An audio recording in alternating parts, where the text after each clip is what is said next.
Welcome to the Veil of Truth, your gateway to uncovering hidden insights and illuminating mysteries.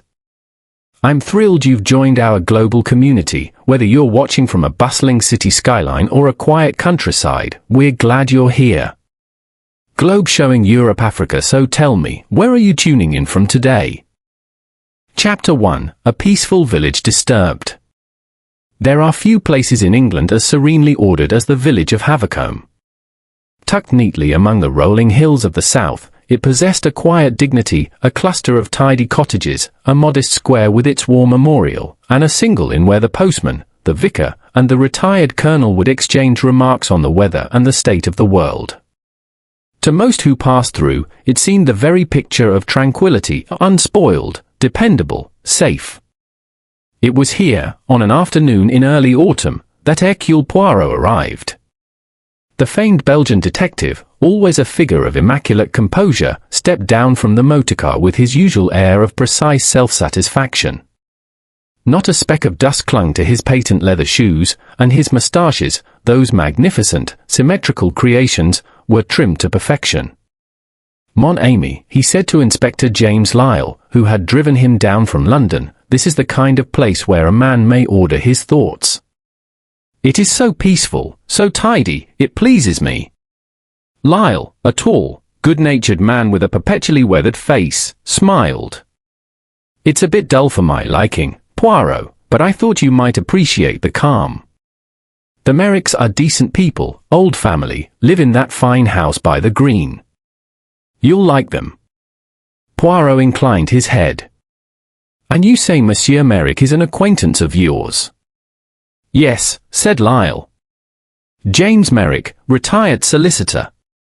His wife's a charming woman, very involved in the village. They insisted you must stay with them while you take a few days' rest." "Rest, yes," said Poirot thoughtfully. "Though I find, Inspector, that trouble has a way of following wherever one seeks repose."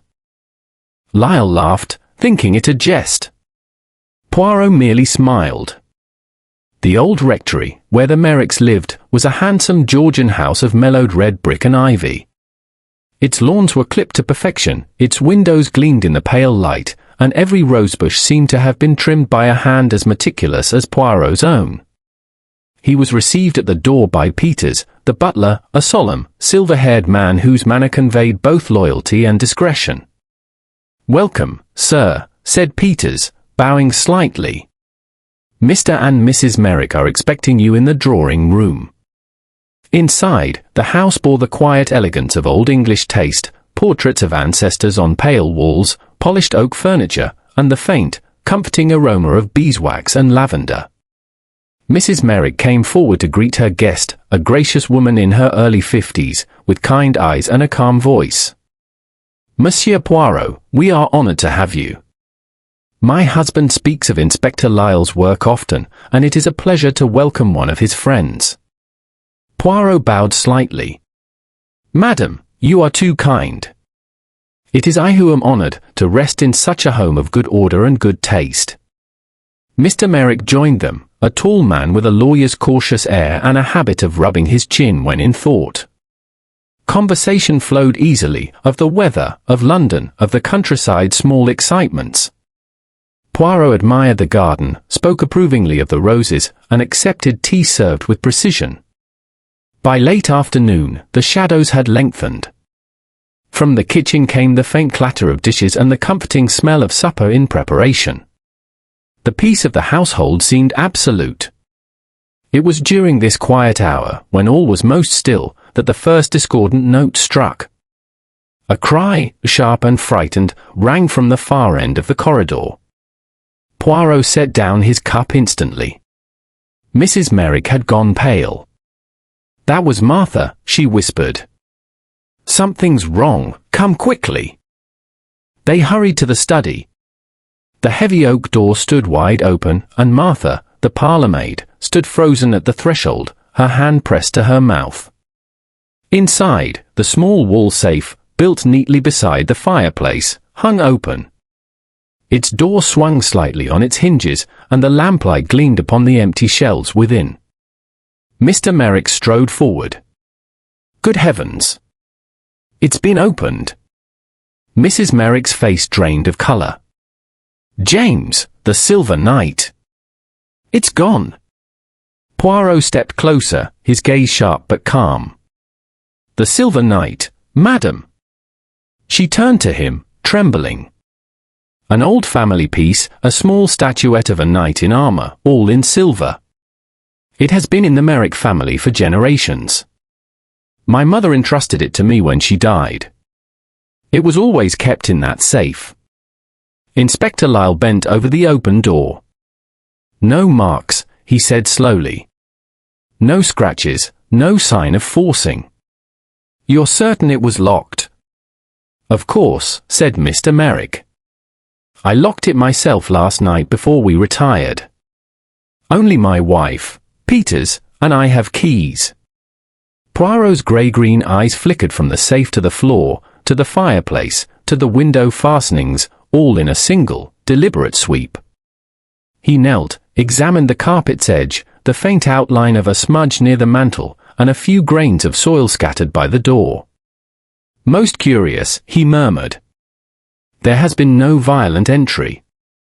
And yet, something or someone has entered. Lyle looked puzzled. But who? All the staff have been with the Merricks for years. Peters is loyal to a fault, and the others are country folk born and bred here. Poirot straightened, brushing a speck of imaginary dust from his sleeve. It is often, my friend, within the most loyal and peaceful households that the human heart conceals its little secrets. Mrs. Merrick clutched her husband's arm. You don't think, one of our servants? Poirot raised a hand gently. Let us not accuse, madam. Let us observe. Already there are facts, small ones, that whisper, if we will but listen.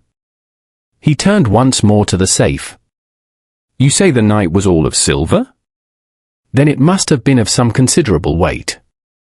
Yes, indeed, said Mr. Merrick. Nearly 5 pounds, and finely worked. It would fetch a good sum, if one were to sell it. Then we may conclude, said Poirot softly, that this theft was not committed upon a whim. It was planned. The clock on the mantel chimed 7. Outside, the evening wind stirred the trees. Within, the air was thick with unease. Poirot looked from face to face, the distressed mistress of the house, the troubled husband, the maid pale with fear. His expression was unreadable, save for the faint gleam of curiosity in his eyes. He said at last, with quiet assurance, if I may, I should like to speak to each member of the household tomorrow. For tonight, madam, I suggest that the safe remain as it is. Let us disturb nothing. In the morning, the little grey cells will go to work. And with that, Hercule Poirot, having taken command of the situation as naturally as one takes breath, bowed slightly and withdrew. Behind him, Mrs. Merrick whispered to her husband, he speaks so calmly, but I feel he already knows more than he says. Mr. Merrick looked at the open safe, his face clouded with worry. If anyone can find the truth, he said slowly, it will be that man. Outside, the night deepened, still and watchful. The neat and peaceful village of Havocombe slept under its quiet stars, unaware that its calm surface had been broken, and that, come morning, Hercule Poirot would begin to unearth its secrets one by one. Chapter 2, The Safe Without a Scratch. The following morning dawned crisp and cool, the air carrying the scent of wet leaves and wood smoke. Havocombe looked precisely as it always had, peaceful, orderly, content. Yet within the Old Rectory, the stillness of the house had turned uneasy. There was a quiet tension in the corridors, a watchfulness in the servants' eyes, and an air of whispered speculation that travelled from room to room like a draught one could not quite shut out. At breakfast, Hercule Poirot appeared perfectly composed, as though nothing at all unusual had occurred. He took his coffee with meticulous care, stirred in exactly 2 lumps of sugar, and observed with mild interest the steam rising from the cup. Mrs. Merrick, by contrast, seemed unable to eat. Mr. Merrick sat stiffly behind his newspaper, though his eyes were clearly elsewhere. "It is dreadful, Monsieur Poirot," Mrs. Merrick said at last. I could not sleep a moment. Every sound in the night seemed an intruder's step. Poirot inclined his head sympathetically. "You are disturbed, naturally, madam. A theft in one's home, it is like a violation, n'est-ce pas? The order is broken, the sense of safety, gone. But courage. We shall restore it." Inspector Lyle, who had arrived early from the village constable's office, was less delicate. "I've spoken with the men," he said. "No one saw a thing. All doors and windows were locked this morning just as they were last night." "Ah," said Poirot softly, "but it is the little differences that are important, my friend. You say as they were, but were they truly so?" He rose. "Come, let us examine the scene together. The truth is always polite, it waits for us to notice it." The study, though bright with morning light, carried the faint chill of unease. The safe stood open exactly as it had the night before, its iron door gleaming dully. Poirot approached it with the air of a man inspecting a work of art, bending close but never touching. "Observe, Inspector," he said. "No scratches, no marks, no damage to the lock. It has been opened with knowledge, not with force." Lyle nodded. "Agreed. And since there are only 3 keys, that limits things considerably." "Just so. Monsieur Merrick, you are certain none of the keys are missing?" Merrick reached into his waistcoat pocket and produced a small ring of keys. "Here is mine. My wife's is in her jewelry box upstairs. Peters keeps his on his watch chain." Poirot examined the keys carefully without touching them. "Excellent. Then one of these was used, or something that might serve as its twin." He straightened and turned slowly about the room. His eyes, sharp as a hawk's, took in every surface. There, on the carpet before the safe, was a faint irregularity, a few specks of soil, so small as to escape any ordinary eye. "Someone stood here," Poirot murmured, "having come from outside perhaps, or from the garden." Lyle crouched beside him. "The windows locked, and the catch unbroken. No footprints in the flowerbed beneath. Yet the soil, Inspector, is fresh and damp, not from the house." Poirot bent nearer and inhaled delicately. "And scented faintly of lavender. Curious, is it not?" Lyle blinked. "Lavender?" "Yes, mon ami. Not from the air of the room. This is a trace from some cosmetic, perhaps, or a sachet. It tells me that whoever stood here was not one accustomed to dirt. A woman, perhaps, or a young man who borrows from his mother's dressing table." Mr. Merrick frowned. "Surely you don't suggest—" Poirot smiled faintly. "I suggest nothing, monsieur. I observe. To suggest too soon, it is the surest way to err."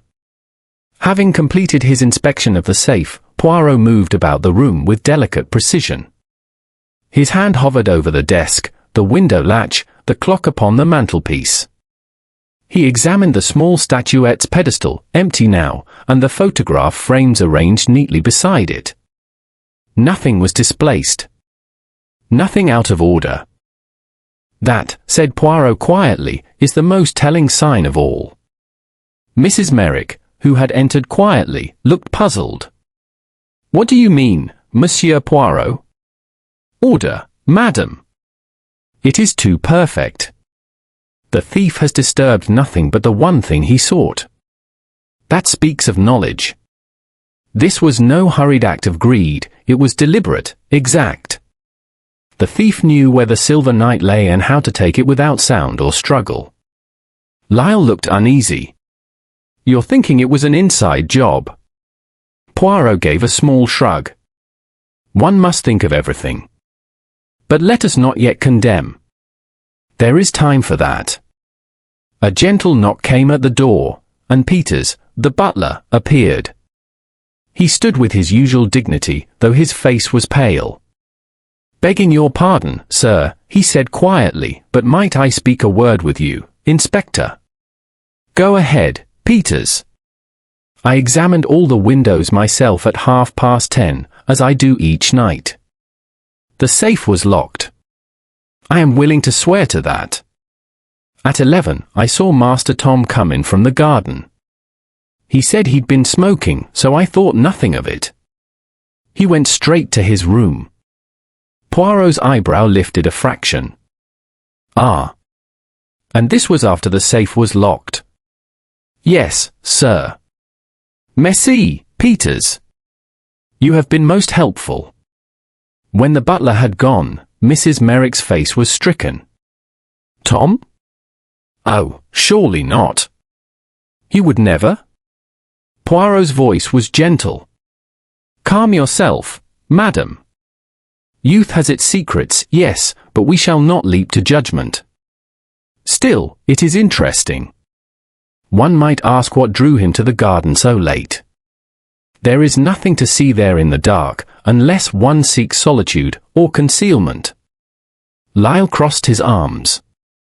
"You think he might have dropped something, perhaps?" Poirot's eyes gleamed. "Perhaps. There is a saying in my country, Inspector, the earth keeps the memory of the feet that have walked upon it. We shall see." When the household gathered for luncheon, Poirot was silent and thoughtful. He watched each person with discreet intensity, the way Mrs. Merrick's eyes darted anxiously toward her son, how Tom, handsome and restless, avoided his mother's gaze, how Peters moved about the room with mechanical composure, his hands trembling ever so slightly. At length, Poirot spoke. "Madam, if it would not trouble you, I should like to make my little investigation of the garden this afternoon. Perhaps you will allow me to examine the grounds near the study window." "Of course, Monsieur Poirot," she said at once. "Anything that might help." "Excellent. I have already observed enough to form a small theory. The facts, they begin to arrange themselves, though not yet into symmetry. Soon, however, order will come." He smiled, that calm, precise smile of his, and rose from the table. Lyle looked at him curiously. "You've seen something, haven't you?" Poirot's moustache twitched with amusement. "Something, yes. But whether it is something of importance, or merely a shadow, that we shall learn tonight. For now, mon ami, let us be patient. The truth, she must be coaxed gently, like a shy cat." As afternoon sunlight spilled across the neat lawns of the Old Rectory, Hercule Poirot stepped out into the garden, his cane in hand and his eyes alert to every detail. Behind him, the house stood serene once more, its windows shining in quiet respectability. But beneath that calm façade, unease had begun to stir, unspoken fears, hidden motives, and one secret that would soon rise to the surface. Poirot paused, gazing at the study window with thoughtful eyes. "Yes," he murmured softly, "it is as I suspected. The safe without a scratch, how very eloquent it is. For sometimes, my friends, silence speaks the loudest of all." Chapter 3, Voices in the Household. Hercule Poirot was never a man to waste a morning. By 9 o'clock the next day, he had transformed the small morning room of the Old Rectory into a kind of informal tribunal. A notepad lay on the polished table before him, though it would remain mostly blank. Poirot preferred to store facts in what he called his little grey cells. Inspector Lyle occupied a chair by the window, scribbling dutiful notes, though he admitted privately he could not quite fathom Poirot's methods. "You don't go at things directly," he had once said. "You just talk until people show themselves." "Exactement," Poirot had replied with a smile. "When one speaks, one reveals.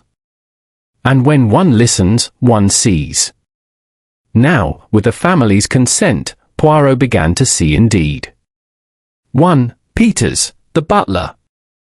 Peters entered first, upright and composed, his black coat faultless despite the strain of recent events. His loyalty was known to all, and yet Poirot regarded him with the same calm curiosity he afforded everyone. "Peters," he said kindly, "you have been in this household 20 years, I understand." "Yes, sir. Mr. Merrick's father engaged me originally, and I remained when the young master took over the house." Poirot nodded approvingly. "Loyalty such as yours, it is admirable. You know every habit, every sound of the house, I imagine." "Indeed, sir. I keep to a routine. I lock all doors at 10:30. I make sure the study and drawing room fires are safe. Then I retire at 11, after turning off the hall lamps.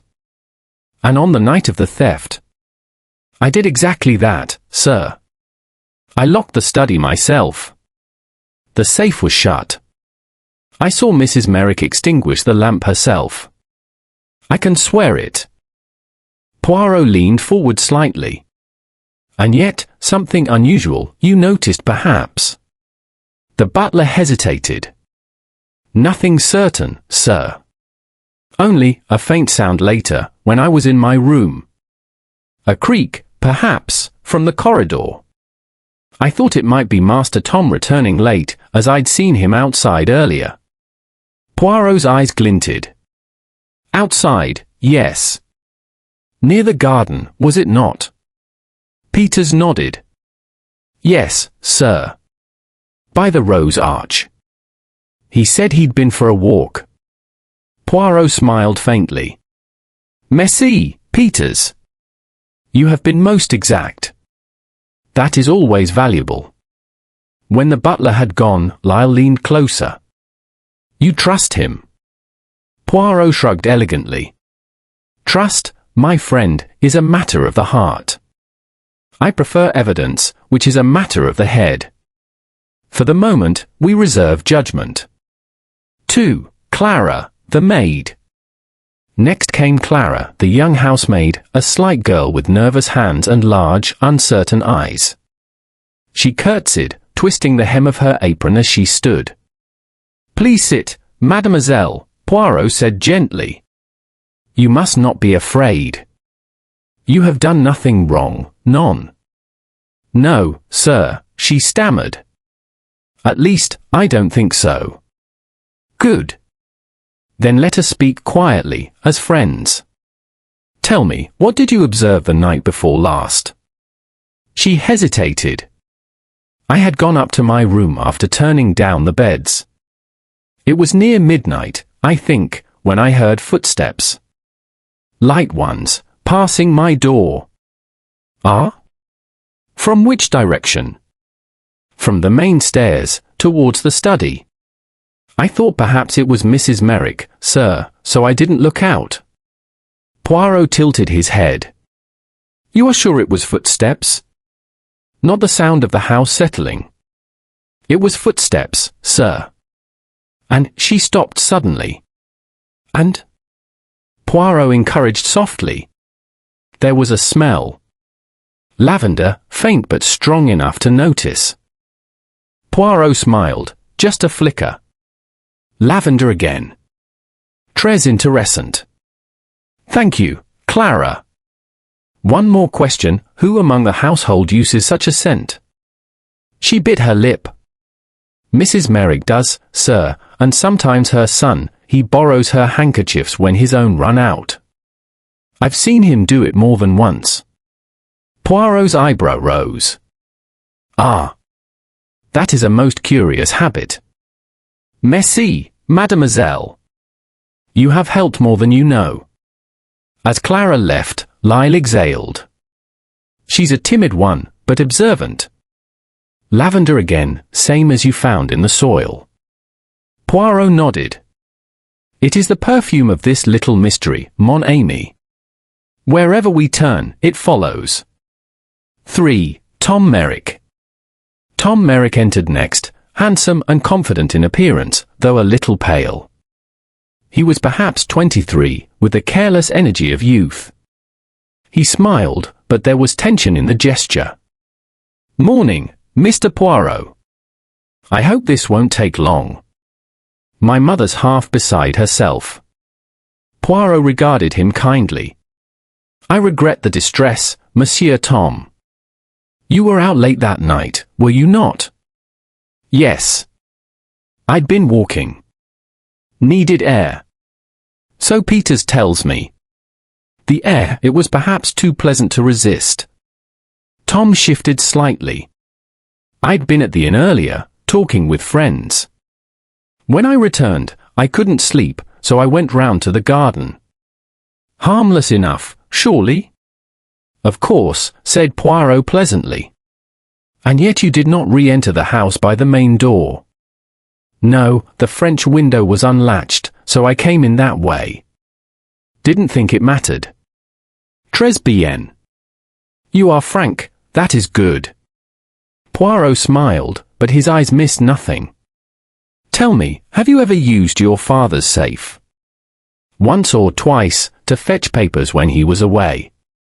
Then you know its mechanism. Roughly, yes. But I haven't touched it for years. Poirot regarded him thoughtfully for a moment, then said, one last question, Monsieur Tom. You're an artist, I think? You draw, yes? Tom brightened. A bit. Sketches, mostly. How did you know? Poirot pointed lightly toward the faint dust upon the young man's sleeve. Graphite. It leaves traces. A man who uses it cannot quite escape it. Tom flushed slightly, uncertain whether to laugh or not. I suppose that's true. Poirot inclined his head. Merci, monsieur. That is all for now. As he left, Lyle muttered, he's hiding something, I'd wager. That story about the walk, too neat by half. Poirot replied softly, perhaps. But the truth, it often dresses itself in simplicity, or in guilt's imitation of it. We must see which we have. For Mr. and Mrs. Merrick. Finally, Poirot invited the Merricks themselves. Mrs. Merrick's eyes were red-rimmed from worry, and her husband appeared tired, his manner that of a man holding fast to dignity. Madam, Poirot began, you said last night that only you, your husband, and Peters possess keys to the safe. Are you quite certain no copy was ever made? Quite certain, said Mr. Merrick. The mechanism was my father's design, complex. No locksmith could easily replicate it. Poirot smiled faintly. Ah, a family contrivance. Such things are intimate. They carry secrets of their own. Mrs. Merrick looked up anxiously. You think one of us? Oh, Monsieur Poirot, surely you do not suspect. He raised a hand gently. I suspect only that someone in this household possesses knowledge they do not yet know they have. That, madam, is all. Her voice trembled. The silver knight was my mother's. She believed it brought protection. To think it's gone, it feels like losing her all over again. Poirot's gaze softened. Then we must recover it, for your peace, madam. And we shall. The thief has been clever, yes, but not clever enough. When the last interview concluded, the morning sunlight had shifted across the carpet, forming golden stripes upon the floor. Poirot stood motionless, deep in thought. Well, asked Lyle. You've heard them all. What do you make of it? Poirot smiled faintly. That, my friend, is like asking the cook what she makes of flour before she has baked the bread. The ingredients are gathered, but we must let them rise. He walked to the window and looked out upon the garden. There is truth here, Inspector, hiding in plain sight.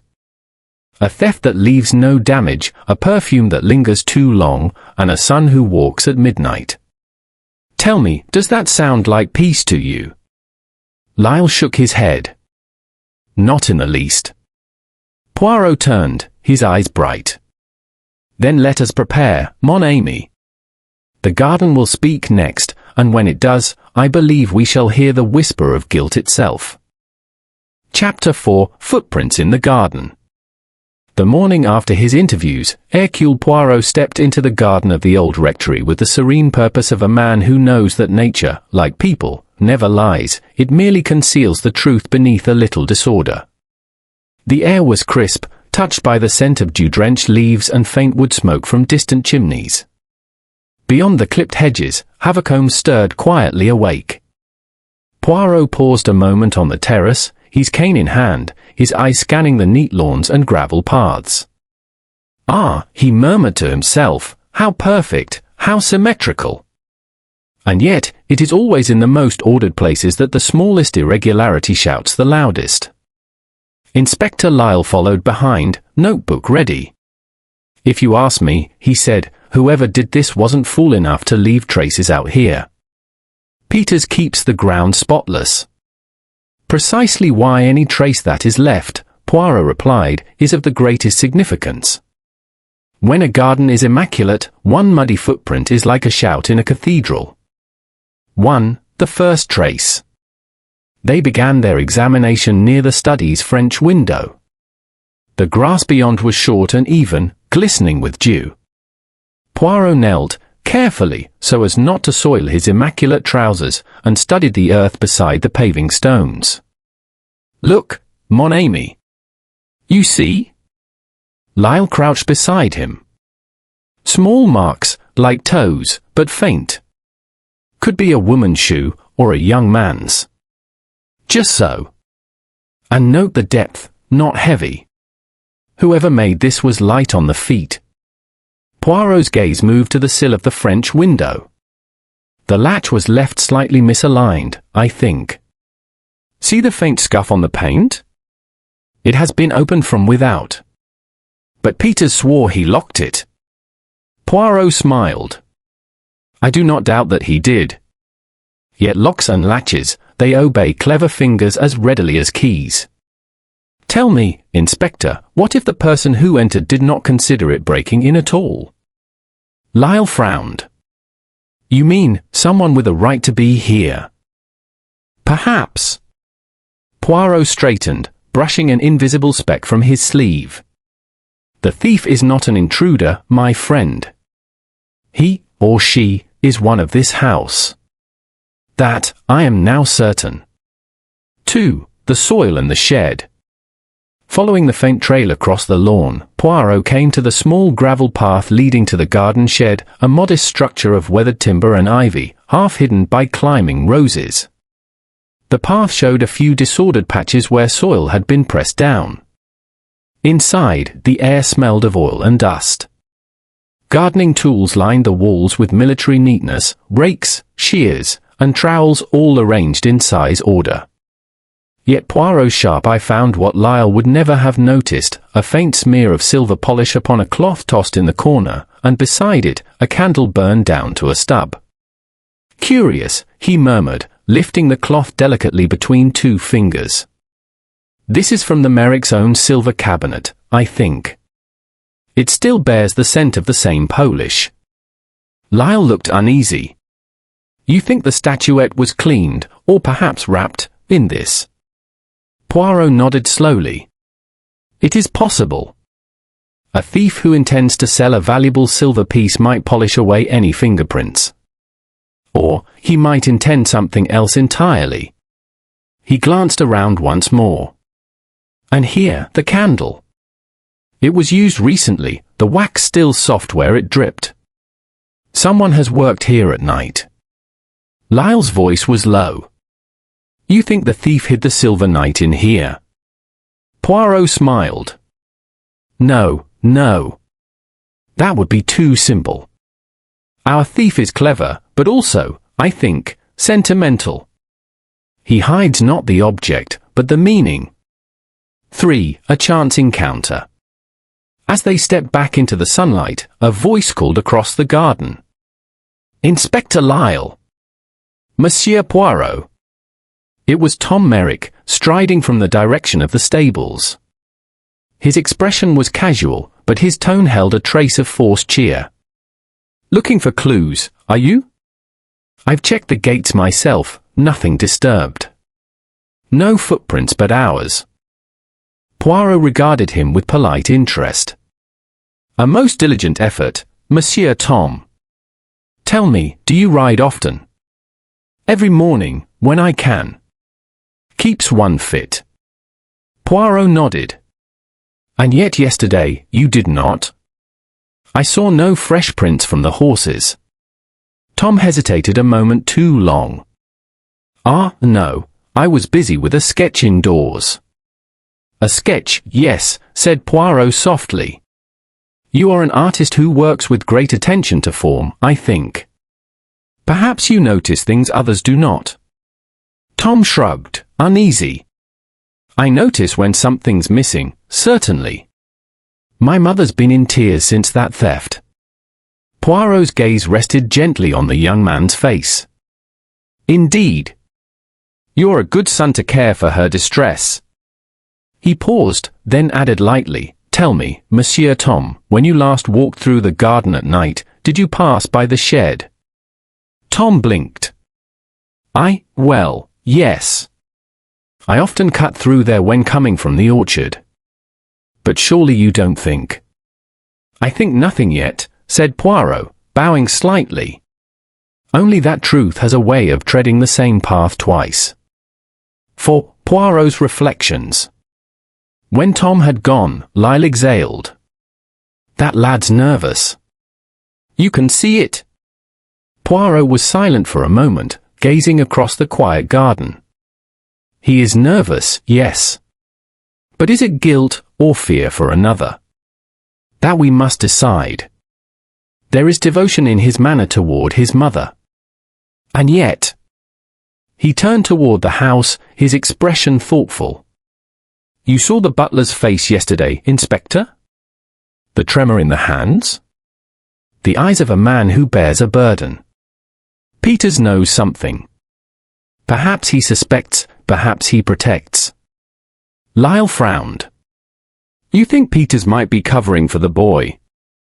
Perhaps. Or for someone else entirely.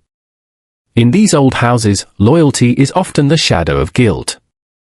Poirot began to pace slowly along the gravel, his gaze darting from one feature of the garden to another, the rose beds, the sundial, the gravel border near the hedge. Suddenly, he stopped. Ah! Regardes, mon ami, here! He pointed to a narrow patch of disturbed earth beside the hedge. The soil was darker, freshly turned, though no plant had been moved. Lyle knelt, brushing aside leaves. You think something's buried? Poirot nodded. Not tonight, perhaps. But soon. The ground keeps its secrets poorly, Inspector. I should like this place watched tonight.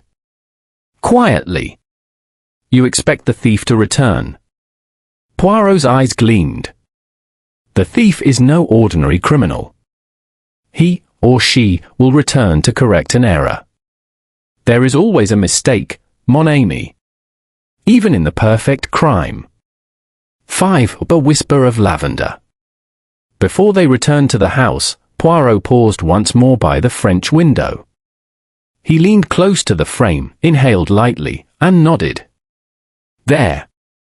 Again, the lavender. The same faint traces upon the soil. The same perfume Clara described. It clings to the wood, Inspector, as memory clings to guilt. Lyle shook his head. So we're back to lavender. I never thought a scent could tell a story. Poirot smiled. Scent, my friend, is the soul of the invisible. It betrays what sight cannot.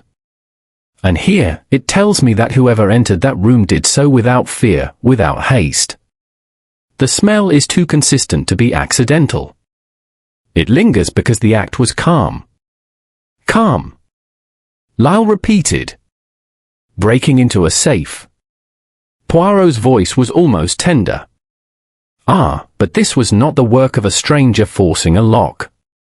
It was the work of one who believed himself still within the bounds of home. He straightened his tie and gave a small sigh of satisfaction. Yes, the pattern begins to form. Soon we shall see its symmetry. Tonight, Inspector, the garden must not sleep. As they returned to the house, the church bell tolled 11 from the village square. The sun shone brightly on the lawns, gilding the dew and setting the rose petals aglow. Yet within Poirot's mind, a darker clarity was taking shape, a pattern of trust and betrayal, of affection twisted into deception. "Mon cher Lyle," he murmured, "the thief we seek is not driven by greed, but by fear, and perhaps by love. And such motives, I assure you, leave traces far deeper than footprints in a garden." Chapter 5, Echoes of the Past. That afternoon brought with it a heavy stillness, as though the air itself held its breath. The clouds above Havocombe drifted lazily, their shadows crawling across the lawns of the Old Rectory. Hercule Poirot sat in the drawing-room with a cup of tea and the company of Lady Eleanor Merrick, who looked paler than ever beneath her fine lace shawl. The room was hushed but elegant, a portrait of her late husband gazing solemnly down from above the fireplace, a relic of old gentility and faded wealth. Lady Eleanor's hand trembled as she poured another cup. "Inspector Lyle tells me you have found something in the garden, Monsieur Poirot," she said. "Do you believe it is connected?" Poirot inclined his head slightly. "Perhaps. Gardens are curious things, madam. They remember more than they reveal. But it is not the earth I wish to speak of, it is the past." Her eyes flickered. "The past?" "Yes," said Poirot softly. "You see, the safe that was opened with such delicacy, it was not new. Its mechanism, though altered, bears an engraving from a London maker dated 1898. That suggests it was installed before your late husband's death. Yet the current lock bears a different hallmark, one from your butler's brother, I believe. A craftsman from Bristol." Lady Eleanor's teacup clinked faintly in its saucer. "You are remarkably well informed, Monsieur Poirot." He smiled. "It is my business to be so. I have spoken briefly with Peters. He is a man of discretion, but I suspect discretion has cost him dearly." She sighed deeply, as if some great weight pressed upon her. "Peters has been with this family 30 years. He would never speak ill of us." "Indeed," said Poirot. "But there are times when silence is the heaviest crime of all." Lady Eleanor looked toward the window, where the garden shimmered in the pale sunlight. "My husband had secrets, Monsieur Poirot. He was a good man, but proud, too proud to admit when business went awry. There was a time when we feared losing everything. That safe you mention, it once held more than jewels. It held letters, documents, things that could ruin reputations." Poirot nodded slowly. "And these documents, madam, they remain there?" "No," she whispered. "After my husband's death, I burned them. All but one. One, the letter in the safe." At this, Poirot's eyes gleamed. "One letter, you say?" Lady Eleanor hesitated, then rose. She crossed to a mahogany writing desk, unlocked a small drawer, and withdrew a folded envelope, yellowed with age. "I should not show you this," she murmured. "But if it helps to end this dreadful matter?" Poirot took the envelope delicately. It was addressed in a bold, slanted hand, to E.M., to be opened only in the event of my disgrace. Poirot regarded it for a moment before returning it. "You have read it, of course." "Only once. It was written by my husband. He confessed therein to a partnership, an investment scheme, long ago, with a man named Charles Faraday. It failed disastrously. The debts were hidden, paid in silence over the years. The silver statuette, the knight, was one of the few heirlooms never sold. My husband swore it would never leave the family." Poirot's expression softened. "A vow of pride, perhaps. And pride, madam, is a dangerous companion to grief." She looked away. "Tom does not know the full story. He only knows that his father lost money and that I kept our home through careful management. But now, with the theft, I fear the past has returned to punish us." Poirot rose, his gaze thoughtful. "Perhaps it has not come to punish, madam, but to be understood. May I keep a copy of the letter's contents? For reference only." Lady Eleanor hesitated, then nodded. "If you believe it necessary." 2. The Old Workshop. Later that day, Poirot and Inspector Lyle descended to the cellars. A faint smell of oil and rust lingered in the cool air. Here, beneath the house, time itself seemed slower. "This was once the workshop of Sir Edward Merrick," said Lyle, holding up a lantern. "A bit of a tinkerer, I hear." "Ah, yes," said Poirot. "A man who builds his own devices, perhaps? You see this?" He pointed to a narrow shelf, upon which lay a dusty notebook, its pages filled with sketches of lock mechanisms and ciphered annotations. "Good heavens," muttered Lyle, turning a page. "It's all mechanical drawings, gears, pressure systems, looks like plans for that very safe." "Exactly," Poirot replied. "So Edward designed the lock himself. And if he designed it, he may also have built a hidden feature, one not recorded." Poirot examined the final page. There, drawn in faint pencil, was a diagram showing a narrow cavity behind the main compartment of the safe, a hidden recess accessible only through a secondary catch disguised within the keyhole itself. "Voila," said Poirot quietly. "A second compartment. Our thief did not steal the statuette by brute force, but by understanding this secret. And who could know such a thing?" Lyle frowned. "The butler, maybe? If he saw the master working on it? Or perhaps," Poirot murmured, "the son, who inherited his father's eye for design." 3. Peters's confession. At that moment, they heard a shuffle at the door. Peters stood there, pale and uncertain, his hands clasped. "Begging your pardon, sir," he said, "but I heard my name. I thought I should speak plain." Poirot gestured kindly. "Come, my good Peters. Sit. We are only seekers of truth." The old man hesitated, then sank onto a stool. His voice trembled. "It's true, sir. I knew about the second lock. The master showed me once, said it was to protect his wife, in case of ruin. When he died, I told her ladyship, and she ordered it never spoken of again. And yet," said Poirot gently, "someone else learned of it." Peters nodded miserably. "It must have been Master Tom. I caught him in the study a fortnight ago, trying keys, asking questions about the safe. I thought nothing of it, young curiosity, I told myself. But the night of the theft, I heard movement. I went down, and I saw." He faltered. "What did you see?" pressed Poirot. Peters's eyes filled with tears. "Miss Clara. She was in her dressing gown, standing by the window. I thought perhaps she'd been frightened by something, but when she turned, she had the statuette in her hands. I started toward her, and she begged me not to tell. Said she was protecting her mother. I couldn't betray her." Poirot exchanged a glance with Lyle. "And yet the statuette was not found upon her." "No, sir. She must have hidden it somewhere in the garden before dawn. I swear she meant no harm." Poirot's gaze softened. "Perhaps not. But secrecy breeds its own tragedy." 4. Poirot's quiet deduction. When Peters had gone, Lyle exhaled. "Well, that changes everything. The girl took it. But why? To protect her mother from what?"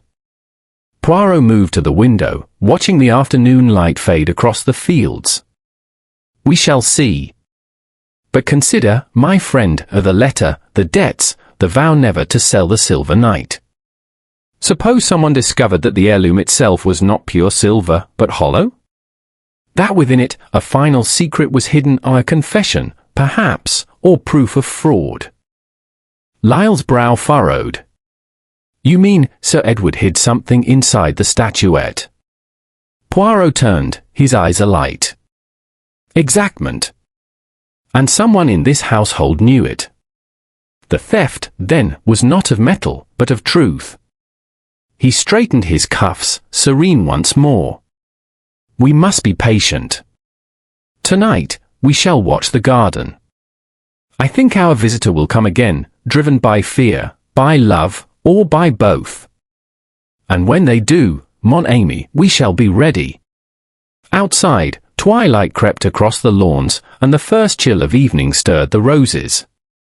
The echoes of the past had spoken, soft but clear, and Hercule Poirot, in his quiet brilliance, had begun to see how each whispered secret intertwined with the next.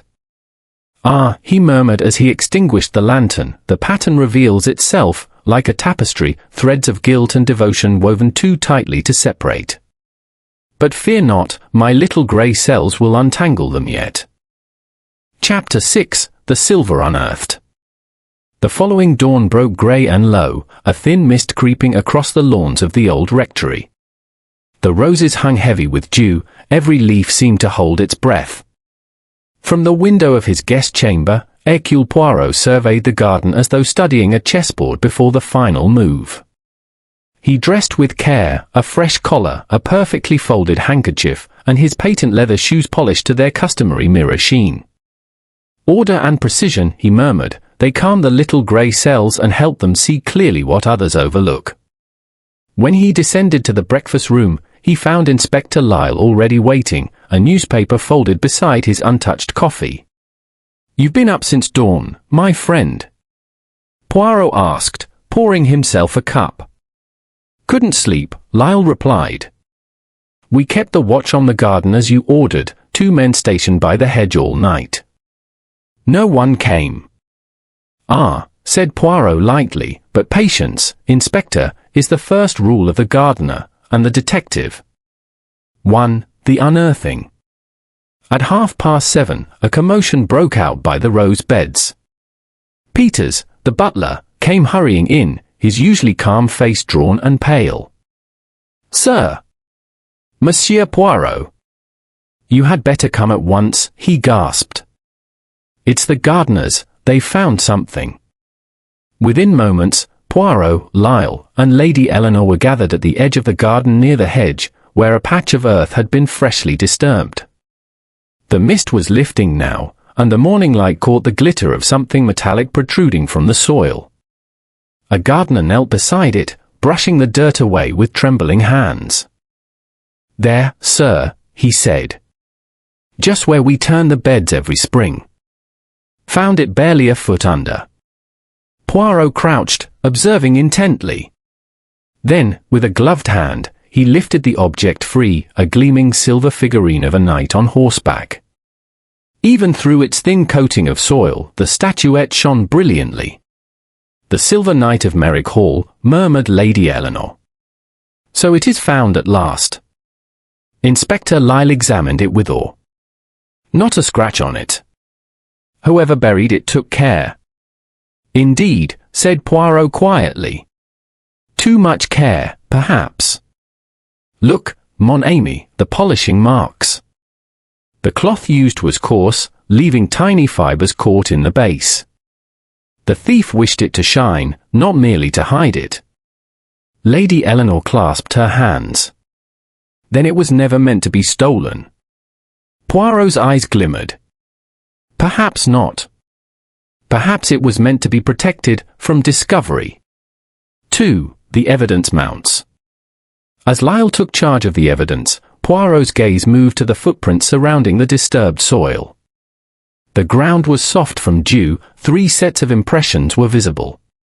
2 belonged to the gardeners. The third, smaller, sharper, and leading away toward the stables. Poirot bent low. Ah. These are not fresh, but recent. The shape is narrow at the heel, the sole lightly worn. A man's shoe, but not large. Inspector, compare these with Monsieur Tom's boots, if you please. Lyle's expression darkened. You're not serious. Poirot's moustache twitched. I am never more serious than when I am most polite. A short while later, Tom Merrick appeared, summoned by his mother. He arrived in riding clothes, a hint of colour in his cheeks and defiance in his eyes. I heard the gardeners found something, he said briskly. Is it true? Poirot nodded, gesturing toward the statuette now resting upon a velvet cloth. It is indeed recovered, monsieur. It was buried, very carefully, not far from where you walk each morning. Tom's brow furrowed. You think I buried it? Not I, said Poirot gently, but the ground perhaps disagrees. The footprints near the site, they match your riding boots precisely. There was a pause. The boy's lips parted, but no words came. Lady Eleanor reached toward him, trembling. Tom, surely this isn't true. His voice, when it came, was strained. I didn't steal it. He stopped abruptly. Only what, mon ami? Poirot prompted softly. Tom swallowed hard. Only moved it. I found it in Clara's room the night it disappeared. She said she'd taken it to stop Mother from selling it. I didn't believe her. I thought, if I hid it, no one could be blamed. Lady Eleanor gasped.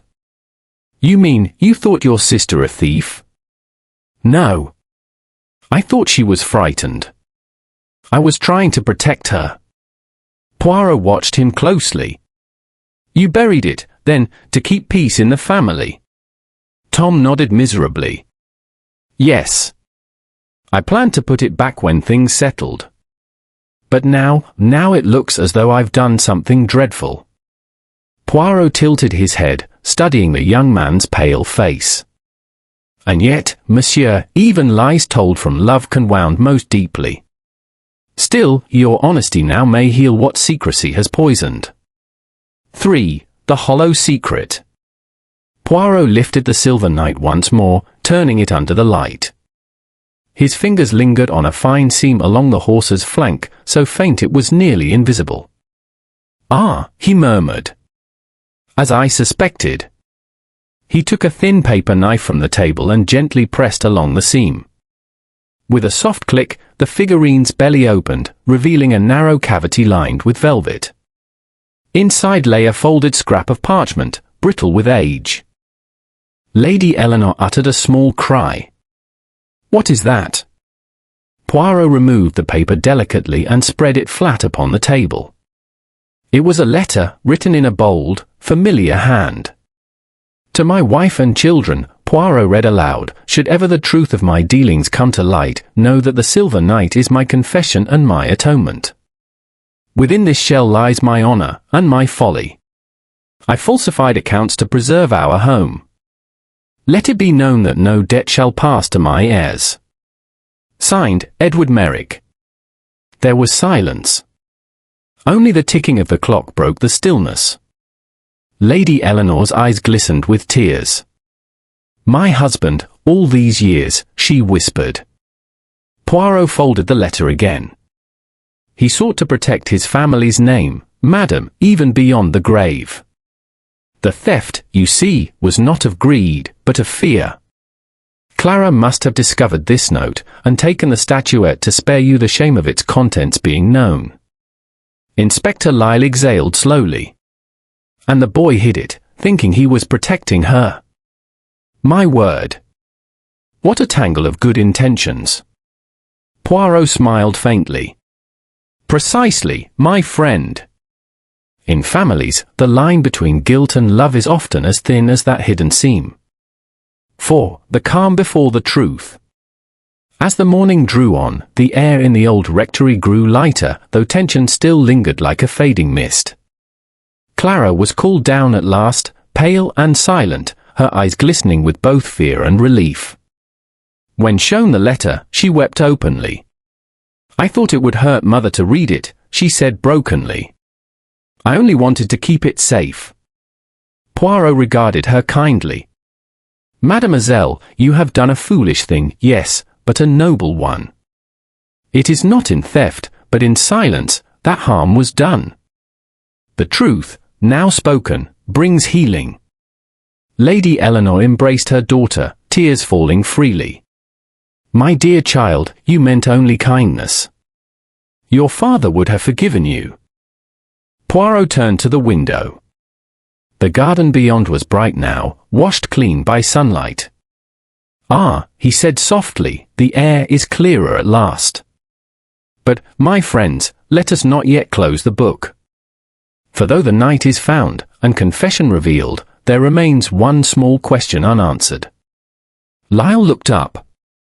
What's that, Poirot? The candle in the shed, he said, his tone thoughtful. It burned too long for chance. Someone, even after the theft, returned there in secret. Why, and for what purpose, that, my dear Inspector, we shall discover tonight. As the family withdrew, Poirot lingered alone beside the gleaming statuette. He traced its polished surface one last time, then whispered quietly to himself. Ah, mon brave chevalier, you carried more than silver. You carried a man's honor, his folly, and the hearts of those who loved him. And now, you shall bring them peace. He smiled faintly, his eyes narrowing with that familiar spark of certainty. Yes, tonight, the final piece will move upon the board. Chapter 7, Midnight Vigil.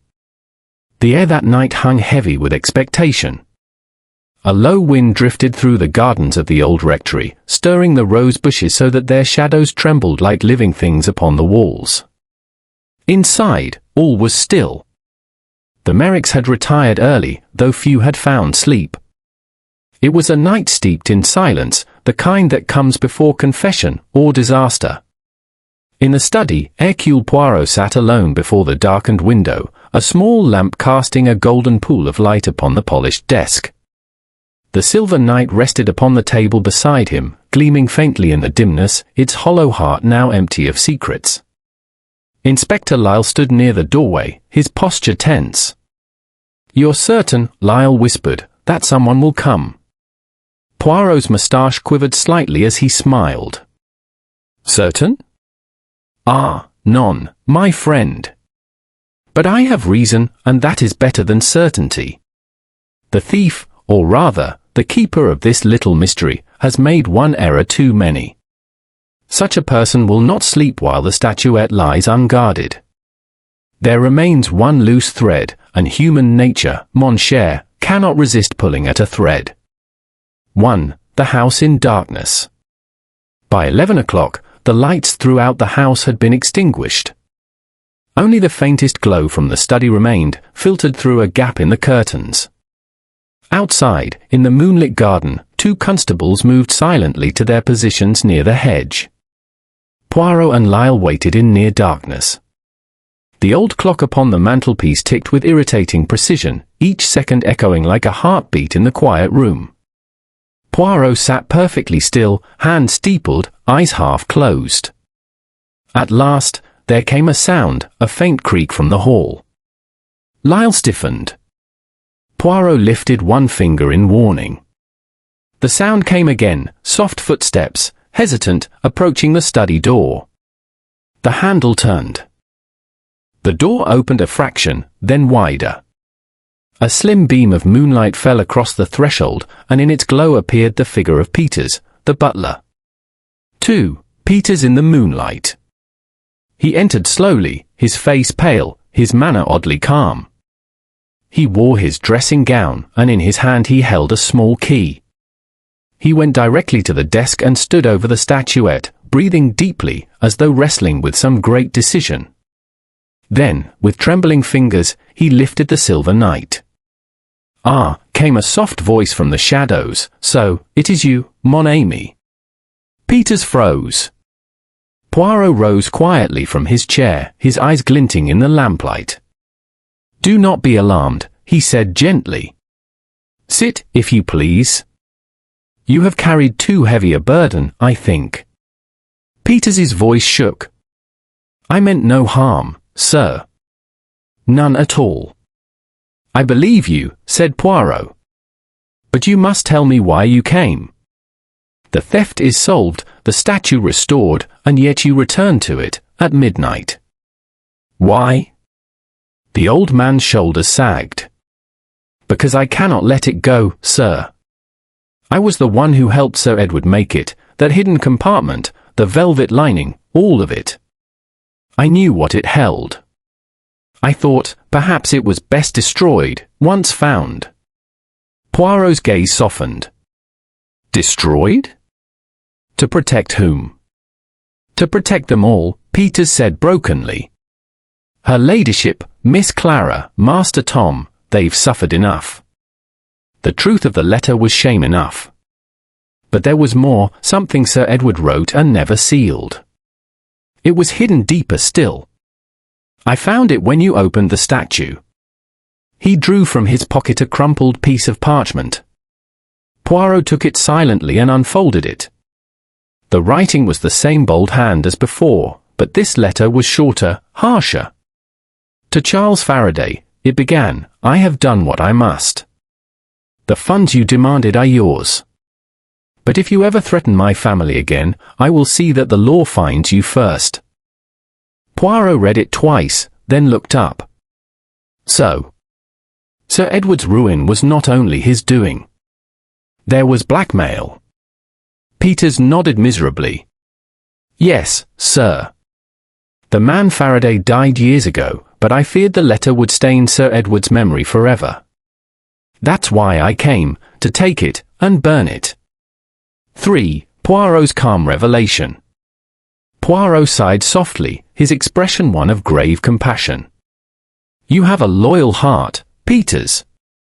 But deception, even for kindness, serves only to delay pain, not to heal it. Still, I understand.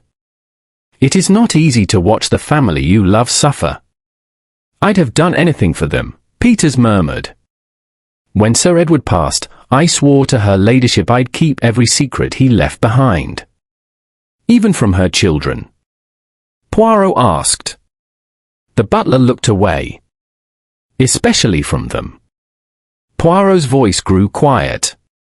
And yet, secrets, like seeds, grow whether we wish it or not. Tell me, Peters, when Miss Clara came to the study that night, did you truly believe she acted alone? The old man blinked. What do you mean, sir? Poirot turned toward the window, watching the moonlight glint off the roses. You see, I have been troubled by a small inconsistency. The candle in the shed, it burned far longer than her frightened act suggested. And when I examined the safe, I found traces not only of polish, but of oil. That, my friend, was your doing. Peters's face went white. You knew how to open the second compartment, Poirot continued. You showed Sir Edward how to conceal it. It was you, not the girl, who retrieved the statuette that night. You feared discovery, and when she came upon you in the study, you gave it to her to hide, hoping suspicion would fall upon her gentle shoulders instead of your own. The butler's voice cracked. I thought I could put it back before anyone noticed. But then, she buried it, poor child, thinking she'd done right.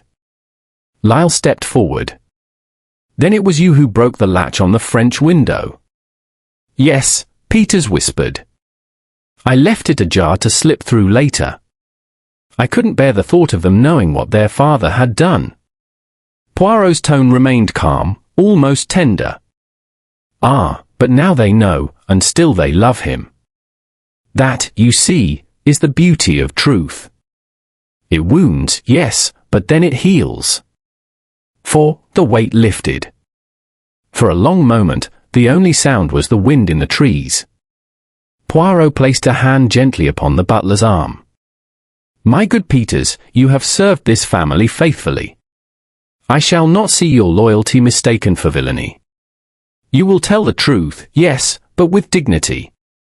The law, I think, will show mercy to one who sought only to protect. Peters bowed his head, tears glistening in his eyes. "You're too kind, sir." "Not kind," Poirot corrected softly. "Merely just." He turned to Lyle. "You see, my friend, this was never a crime of greed or violence. It was a tragedy of love, love misplaced, yet noble." Lyle nodded slowly. "You've a strange mercy about you, Poirot." "Not mercy," Poirot said, gazing at the statuette. "Understanding. There is a difference. We punish wickedness, we forgive fear." 5. The quiet end of night. By the time the confession was written and signed, the first hint of dawn touched the eastern sky. Poirot drew back the curtains, letting the pale light spill across the study. Lady Eleanor entered quietly, her shawl wrapped tight about her shoulders. "Monsieur Poirot," she whispered, "I heard voices." "Is it?" "It is over, madam," he said gently. "All has been spoken. Your husband's honor is restored, and those who loved him may now find peace." Her eyes softened as she looked at Peters. "Oh, my dear friend," she said, taking his hand, "you should have told me long ago." He bowed his head, overcome. Poirot smiled faintly, the first warmth of sunrise glinting on his silver-grey hair. "The night has confessed its secrets," he murmured. "And now, madam, the morning belongs to forgiveness." As the house stirred to life once more, Poirot stepped outside onto the terrace. The garden, bathed in dawn's soft light, looked serene, the roses gleaming as though freshly washed. He breathed deeply, satisfied. "Ah, mon cher Jardin," he whispered, "how silent you are now that truth has bloomed among your flowers." He turned back toward the house, where warmth and reconciliation awaited, and added quietly to himself, "Yet one final word remains to be spoken. Tomorrow, I shall gather them all, for order must be made complete." Chapter 8. The Truth in Order. The following morning dawned bright and still. The long night's tension had given way to an almost unreal calm, as though the house itself breathed easier. The roses in the garden, heavy with dew, bent gracefully in the sunlight, and the sound of a blackbird singing came faintly through the open windows. In the drawing room of the Old Rectory, the family and staff gathered at Poirot's request. There was a sense of quiet expectation, not of fear now, but of relief mingled with uncertainty. What remained to be said? What final truths might still linger unspoken? Hercule Poirot stood before the fireplace, immaculate as ever, one hand resting lightly upon the marble mantel. The silver knight, newly polished, gleamed upon a small table beside him, no longer a symbol of guilt or loss, but of mystery laid bare. "Mesdames et messieurs," he began, bowing slightly, "it is, as you English say, time to put one's house in order. There are matters that remain, small perhaps, yet essential, for without the last piece, the puzzle is not complete." Lady Eleanor sat in an armchair, pale but composed. Mr. Merrick stood behind her, grave and silent. Clara sat near the window, her hands clasped tightly together, while Peters, the butler, waited near the door, his expression humble but peaceful. Inspector Lyle leaned casually against the mantelpiece, his eyes sharp, his notebook closed. Poirot's voice carried gently through the room. "Let us recall, if you please, how this affair began. A theft was discovered, but it was no ordinary theft. There was no sign of forced entry, no broken lock, no violence. Therefore, logic demanded that the act was performed by someone within this household." He paused, glancing around at their faces. "Immediately, we had three facts. First, that the safe was opened by one with knowledge of its mechanism. Second, that the object stolen was of sentimental rather than financial value. And third, that the thief's purpose was not greed, but protection." Lady Eleanor inclined her head slightly. "You mean to say, Monsieur Poirot, that whoever took the silver knight did so, to shield someone else?" "Just so, madam. The crime, if one may still call it that, was not of malice, but of loyalty. And loyalty, as we have seen, can lead both to devotion and to deceit. 1. The chain of events. Poirot paced a few steps, his hands clasped behind his back. Let us reconstruct the sequence. On the evening in question, you, madam, retired early. Mr. Merrick went to his study to read. Peters, your faithful servant, made his usual round before locking up. But one other person remained wakeful, Mademoiselle Clara. Clara looked up, startled. You had gone to the garden shed, Poirot continued, to fetch a candle, thinking to write a letter by its light. There you saw a shadow pass near the window of the study, a movement that frightened you. You approached, curious, and there you encountered Peters, holding the silver knight. Clara's lips parted, but she did not speak. You did not understand, Poirot said kindly. He told you nothing, only pressed the figure into your hands, imploring you to hide it. And because you are loyal, because you loved your mother and trusted the servant who had served her all your life, you obeyed. He smiled faintly. You buried it beneath the oak, thinking you had helped conceal some painful family matter. But in truth, mademoiselle, you were only helping an old man hide his shame and his love. Clara's eyes filled with tears. I never meant to deceive anyone. Poirot bowed. Of that I am certain. 2. The keeper of secrets. He turned now to Peters, whose face was lined with both guilt and gratitude. I knew, my good Peters, you were the true keeper of the secret. You built the compartment in the statue at Sir Edward's request. You knew that within it lay letters that could destroy the family's peace. When you learned that I had discovered the hidden space, you were torn between honesty and duty.